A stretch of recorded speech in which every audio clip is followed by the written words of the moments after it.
Welcome back to Ben's Book Club. Today we are diving into the book No Excuses: The Power of Self-Discipline by Brian Tracy. So, Brian Tracy's whole argument, it's built on this one really powerful and, yeah, maybe even a little controversial idea.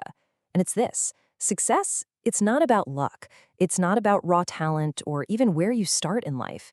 He says it all boils down to a single master skill.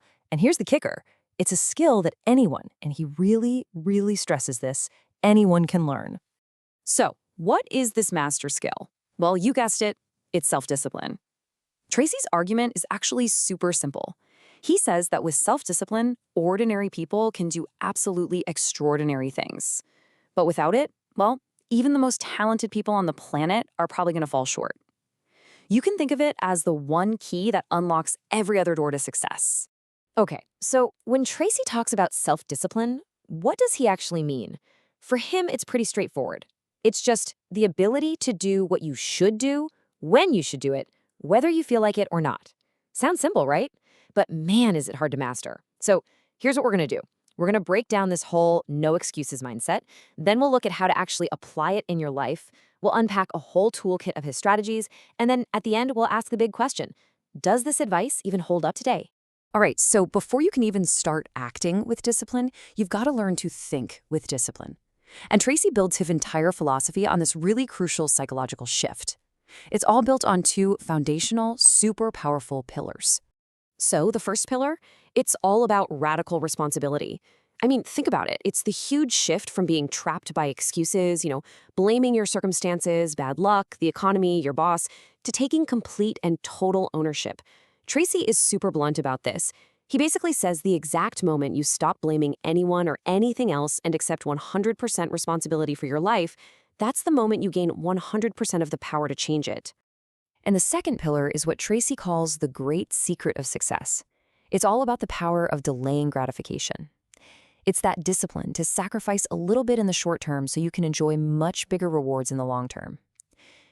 He puts it this way: successful people work now so they can play later. But unsuccessful people, they play now and they end up paying for it later. And usually with some pretty heavy interest. Okay, so you might be thinking this is all just, some abstract philosophy, but it's not. Tracy argues that this master skill, it isn't just for your job or your career.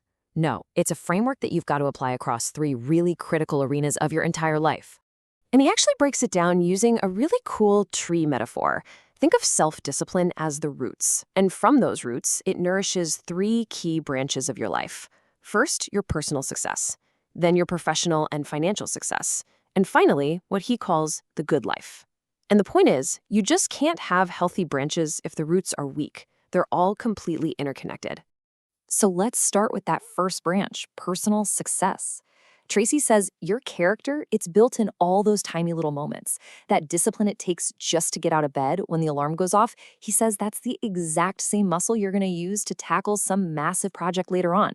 It's those small daily acts that build the foundation for everything else.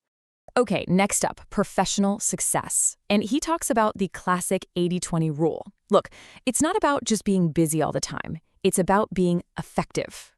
The discipline here is forcing yourself to focus on that vital 20% of your work, the stuff that actually delivers 80% of the results, instead of, getting distracted by every little thing that pops up. And finally, there's the good life. I mean, it's simple, right?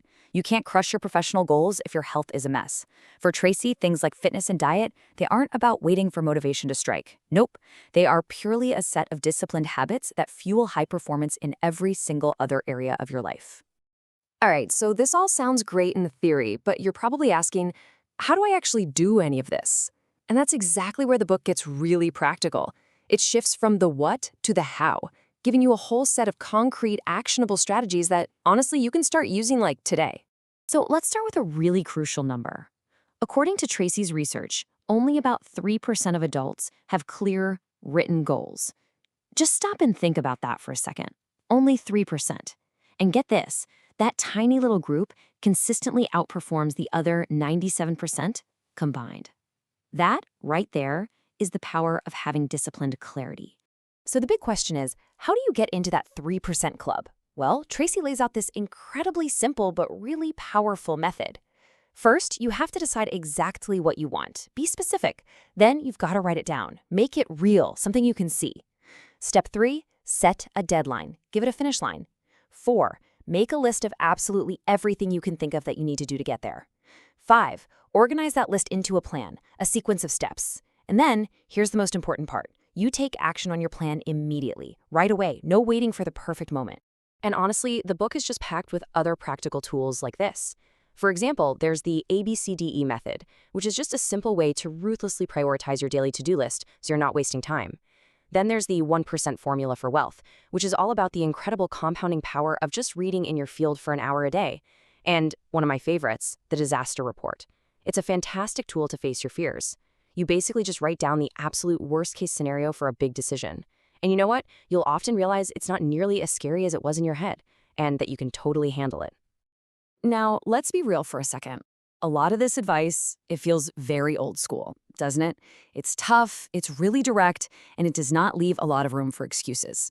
And that brings us to a really important, very modern-day question. So in today's world, an age where we're all talking about burnout, how does this no excuses, hustle harder kind of philosophy really fit in? I mean, is this the key to unlocking your true potential? Or is it just a recipe for total exhaustion? And look, there are really two valid ways to look at this, right?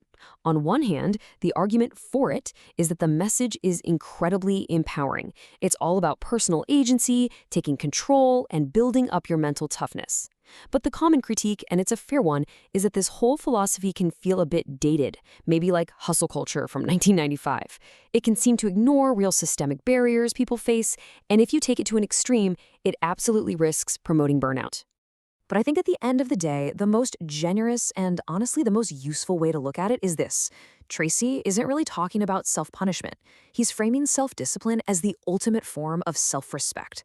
It's the tool that leads to that feeling of personal pride, and more importantly, the genuine freedom to actually build the life you really want to live.